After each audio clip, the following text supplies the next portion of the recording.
Buenas tardes, o buenos días, sí, depende a qué hora vean el video. Vamos a comenzar con un nuevo tema en teorías psicológicas, ¿sí? Esto corresponde a la unidad 3 y vamos a comenzar con una teoría que se llama psicoanálisis. Bien, esta teoría, como les explicaba, pertenece a la unidad 3 en la que nos preguntamos cómo los factores emocionales y afectivos nos ayudan a comprender situaciones de enseñanza y aprendizaje. Siempre estamos pensando en el nivel inicial, ¿sí? En este caso, esta primer parte de la clase, vamos a dividir la clase en dos. Esta primer parte sí va a trabajar vamos a trabajar algunos conceptos, ¿sí? Que surgen de la inhibición de los deseos, que es algo que estudió el psicoanálisis, ¿sí? Y que se va a expresar en síntomas, sueños y actos fallidos. Y vamos a hablar también del rol de la represión en la constitución del aparato psíquico para Freud, que es este autor que vamos a estudiar. Bien, comencemos. Todas las personas tenemos deseos, ¿sí? Por ejemplo, acá tenemos una nena enfrente de una heladería, ¿sí? Y tiene muchas ganas de comer un helado, ¿bien? Pero también hay otros deseos dentro del gran conjunto de los deseos, ¿sí? Cuando alguien dice, bueno, quisiera conocer a alguien, quisiera hacer el amor. Estos los vamos a llamar deseos amorosos, ¿bien? También las personas tenemos otros deseos, como pueden ser deseos que son hostiles, que son justamente lo contrario de los deseos amorosos. Bien, pues bien, ¿qué hacemos con nuestros deseos la mayoría de las personas? Bueno, a veces sí deseamos algo y podemos ir por aquello que deseamos, eh, pero otras veces nos encontramos, como la chica del recuadro verde, que aquello que deseamos está prohibido. Bien, algo que es muy importante y que tenemos que distinguir es el concepto este que estamos trabajando de deseo de la idea de una necesidad. Cuando hablamos de una necesidad, estamos hablando de, por ejemplo, necesito tomar agua, necesito abrigarme, necesito comer, ¿sí? Las necesidades se relacionan a la subsistencia y luego se pueden resolver buscando un objeto del mundo exterior. Si yo necesito hidratarme, ¿sí? Porque tengo mucha sed, entonces el agua, un vaso de agua, resuelve mi necesidad, ¿sí? De la misma manera, si tengo frío, una frazada y me tapo y se resuelve la necesidad. Cuando hablamos de deseos, sí, es distinto porque estamos hablando de un movimiento del mundo interior del psiquismo. Bien, muchas veces, sí, entonces esos deseos tienen que ver con nuestras historias, con nuestras vivencias, bien, como puede ser en este caso este niño que tiene deseos de volver a tomar la teta de su mamá y eso para él ahora está prohibido, bien. Entonces, en todo caso, tendrá que encontrar la manera de de calmar su hambre, ¿sí? Con una manzana, que creo que es lo que está comiendo ahí, ¿sí? Pero ese deseo como tal, para él, por la edad que tiene, está prohibido. ¿Bien? Bueno, yo les contaba que el autor principal de esta teoría vivió hace ya bastante tiempo, entre 1856 y 1939 en lo que era el Imperio Austríaco y actualmente se conoce como República Checa, ¿sí? Este autor, Freud, ¿sí? Era un médico que empezó a estudiar mujeres que venían con algunos síntomas, ¿sí? Por ejemplo, que tenían un brazo paralizado, pero ese síntoma que ellas contaban, que ellas sufrían, ¿sí? No obedecía a causas físicas. Es decir, no es que no pudiera mover el brazo porque su brazo estaba quebrado o porque sus nervios o sus ligamentos o sus articulaciones estuvieran fallando, sino que no había razón física para que ella no moviera el brazo. Sin embargo, ella, por ejemplo, ellas no podían mover el brazo o una pierna, etcétera, ¿sí? Eran llamadas histéricas, ¿sí? Y la característica fundamental era que manifestaban dolores y diferentes tipos de parálisis en el cuerpo que no tenían causa física. Bien, ¿cuál era la idea de mente que más se aceptaba en aquel momento? Bueno, en aquel momento, sí, para los seres humanos se consideraban plenamente conscientes, como si fueran conscientes de todo lo que ellos eran, pensaban, sentían, etcétera, ¿sí? Como si pudiéramos mirarnos en un espejo y nos viéramos completamente a nosotros. Bien, sin embargo, Freud postuló, a partir de estos estudios con las histéricas, que ahora les voy a ir contando, que la mente, ¿sí? Como él la llamó, el aparato psíquico, era más parecido a un iceberg. Bien, ¿cómo sería esto? Acá fíjense que Freud está sosteniendo o está utilizando una metáfora, ¿sí? O una analogía, igual que ya estudiamos otras teorías como la psicología cognitiva cuando comparaban la mente con una computadora. En este caso, sí, él está diciendo, bueno, esto que conocemos de nosotros mismos es la mente consciente, es la parte que está arriba de la línea de flotación. Hay una parte que está como ahí en el medio, que es el preconsciente, que es lo que con un poco de trabajo puede acceder a la conciencia, ¿sí? Y luego está el inconsciente, que es muchísimo más, fíjense, que está por abajo de la línea de flotación y es algo a lo que nosotros nos vamos a poder acceder. ¿Bien? Él planteó que muchas veces o él encontró que muchas veces estas mujeres, ¿sí? Habían deseado o habían tenido deseos amorosos que por el momento en el que ellas vivían, ¿sí? Otra vez estamos a fines de 1800, cuando él empieza a estudiar estas mujeres histéricas, estas mujeres, ¿sí? Habían deseado muchas veces o habían tenido deseos amorosos que habían tenido que reprimir. Bien, es decir, las ideas em, o los deseos amorosos habían sido reprimidos. Esas mujeres no habían podido dar cauce a ese deseo, ¿sí? ¿Cómo sería dar cauce a ese deseo? Bueno, si yo amo mucho a un hombre, ¿sí? Y se lo puedo manifestar y le puedo expresar mi cariño y puedo tener con él una intimidad, bueno, eso sería dar cauce al deseo. Pero en ese momento, ustedes saben que las mujeres debían casarse sin tener relaciones sexuales, que los matrimonios muchas veces eran arreglados por conveniencia social o que había que seguir algunas leyes de estatus de quién se podía casar con quién. Entonces, muchos de los deseos que ellas sentían, ¿sí? Debían o fueron reprimidos. Bien, Eh, esos deseos reprimidos se guardaban en el inconsciente, ¿sí?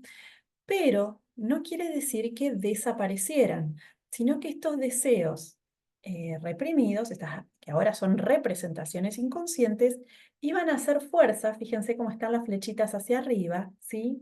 Empujando la barrera de la represión para salir, ¿bien? Esta parte, este modelo del aparato psíquico que estamos viendo, ¿sí? Sería abajo el inconsciente, ¿sí? Donde se guardan esos deseos reprimidos como representaciones inconscientes y que están haciendo fuerza, ¿sí?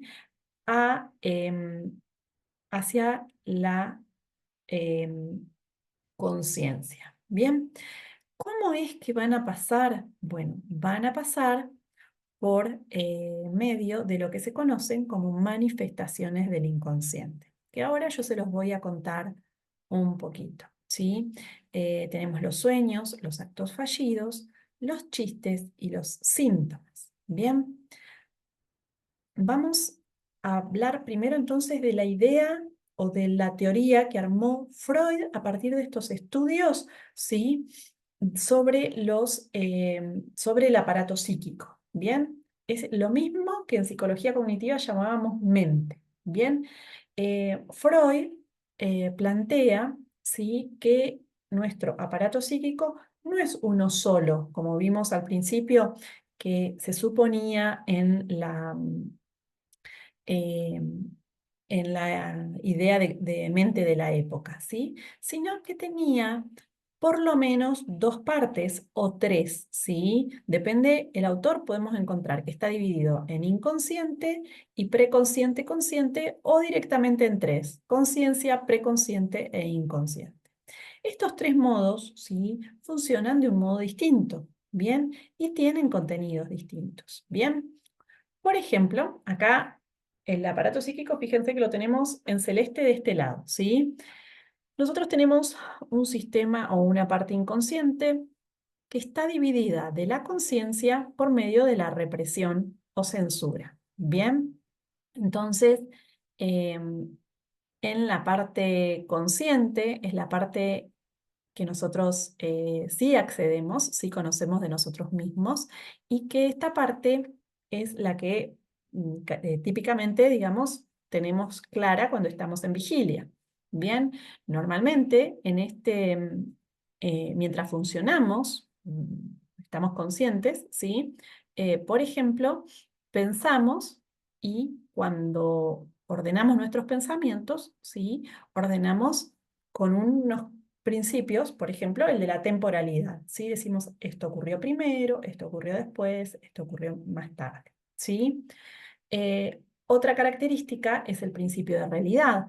Por ejemplo, yo sé que si yo estoy acá, no puedo estar, ¿sí? En otro lugar al mismo tiempo. ¿Por qué? Por principio de realidad, ¿sí? Yo sé que si tiro un objeto, ese objeto se va a caer. Yo sé que si algo se rompe, ¿sí? Por ejemplo, si una botella de vidrio se rompe, ¿sí? Por principio de realidad se va a quedar rota, no se va a volver a juntar, ¿sí? Todo esto son modos en que pensamos en nuestra conciencia. Bien, algo que es muy importante también es el principio de no contradicción se llama, ¿sí? Por ejemplo, si yo digo que esto es azul, ¿sí? No puede hacer azul y rojo al mismo tiempo. Decimos o es azul o es rojo, ¿sí? O está sano o está roto. No puede estar sano y roto al mismo tiempo. Bien, ahora voy a hacer algunas aclaraciones de esto. Por eso estoy poniendo todos estos ejemplos, ahora lo voy a retomar. Bien, por eso decimos que mientras estamos en vigilia, mientras en nuestra conciencia, funciona con un proceso secundario que tiene todas estas características que yo les acabo de contar. Principio de realidad, principio de no contradicción y principio de temporalidad. Bien, ahora vamos a la otra parte, ¿sí? A la parte que no accedemos, eh, que es el sistema inconsciente, ¿sí? Habíamos dicho que había distintos contenidos. En la conciencia están los contenidos de todos los días. Por ejemplo, yo sé que tengo que cocinar, que voy a comprar pan, yo sé que el pan me va a salir dinero, yo sé que cuando me coma el pan no va a haber más pan, ¿sí? Todas esas son ideas de la conciencia. Bien, ahora, ¿qué pasa en el inconsciente? Dijimos que los contenidos del inconsciente son justamente esos deseos amorosos reprimidos. ¿Qué va a ocurrir? En el inconsciente, las reglas cambian. Las reglas, por ejemplo, ya no se, no, el modo de funcionamiento no es mediante el proceso secundario, sino lo que se conoce como proceso primario. ¿Y esto qué implica? Implica que en lugar de operar por el principio de realidad, se opera por el principio de placer. ¿Sí? ¿Qué quiere decir esto? Estos deseos, ¿sí? Que están guardados, buscan su satisfacción y quieren su satisfacción inmediata. ¿Sí? Vamos a ver ahora cómo la van a buscar. Bien, luego, si habíamos dicho que en el proceso secundario, en la conciencia, no se permitía la contradicción, en el inconsciente sí se permite la contradicción. Bien, Y luego no se respetan las reglas de la temporalidad. Esto que decíamos de la secuencia, de lo que ocurre primero y luego, bueno, no hay problema, ¿sí? Esto nos queda muy claro, ¿sí? Eh, ahora voy a desarrollar un poquito más. Cuando estudiamos, por ejemplo, los sueños, ¿sí? Cuando tenemos un sueño y nos despertamos, normalmente el sueño está todo mezclado, o pensamos que son como muchos sueños pegados, como que no le encontramos la forma, ¿sí? Cuando los empezamos a narrar, normalmente es como que todos acomodamos el sueño para contárselo a otra persona. Entonces, por ejemplo, los ordenamos un poquito en el tiempo. Decimos, bueno, primero yo estaba como en la casa de mi tía Lali en La Rioja, pero al mismo tiempo puedo estar en otro lado, ¿sí? Em, bueno, y entonces siempre que queremos contar un sueño, que es un producto del inconsciente que accedió a la conciencia, ¿sí? Es como que lo tenemos que ordenar, porque en realidad el sueño no tiene un tiempo y tampoco sigue una lógica de lo que es real, ¿sí? Es como que algo estaba roto, ¿sí? Y al mismo tiempo estaba sano, o alguien que estaba muerto y me habla y yo sé que está muerto, ¿sí? Bueno, todo esto, ¿sí? Nos muestra un poco cómo funciona el inconsciente. ¿Bien? Yo les había contado entonces que en nuestro psiquismo puede haber representaciones o contenidos conscientes, ¿sí? Todo esto que yo tengo claro de la vigilia, que accedo, ¿sí? Que voy a tener que ir a comprar pan, que luego el pan me lo voy a comer, que después se va a acabar el pan, ¿sí? Y deseos inconscientes. No son cosas que yo sepa de manera directa, ¿sí? Pero muchas veces se manifiestan, ¿sí? Por ejemplo, en mis elecciones. Entonces, en ocasiones yo no sé por qué tengo cierta tendencia a hacer algunas cosas, ¿sí? Y entonces ahí decimos, bueno, son los deseos inconscientes, tal vez algunos deseos que no estoy pudiendo poner en palabras, que no estoy accediendo de manera consciente. Pero, según Freud, el inconsciente es la parte más grande, digamos, de nuestra mente y más potente, ¿sí? Eh, Dentro de las representaciones de la conciencia, dijimos que están esas ideas, de que tengo que ir a comprar pan, de que me lo voy a comer después en la cena, de que después se va a acabar el pan y voy a tener que volver a ir a comprar, ¿sí? Y también en aquello que digo que yo quiero, ¿sí? Por ejemplo, yo quiero este, eh, casarme, quiero tener una familia, quiero, bueno, todo eso que habla de la voluntad de la persona. ¿Bien? Luego están las ideas o las representaciones inconscientes, que es aquello que está latente y que está allí haciendo, ¿sí? Su trabajo con mi psiquismo, ¿sí? Que a veces las sentimos ajenas, que no nos gusta tanto reconocer, y se van a diferenciar entre inconscientes y preconscientes, porque las preconscientes, con un poco de trabajo, yo las puedo aceptar, ¿sí? Por ejemplo, yo puedo aceptar que estuve llegando tarde, ¿sí?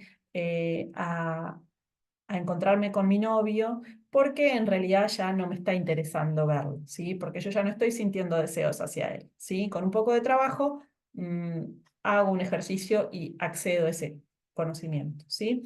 En cambio, los deseos inconscientes, si yo no voy a acceder nunca, o esos deseos nunca van a acceder a la conciencia, nunca van a poder pasar, ¿bien? Eh, ¿Cómo? O sea, nunca van a poder pasar como tales, ¿sí? Como ideas, ¿sí?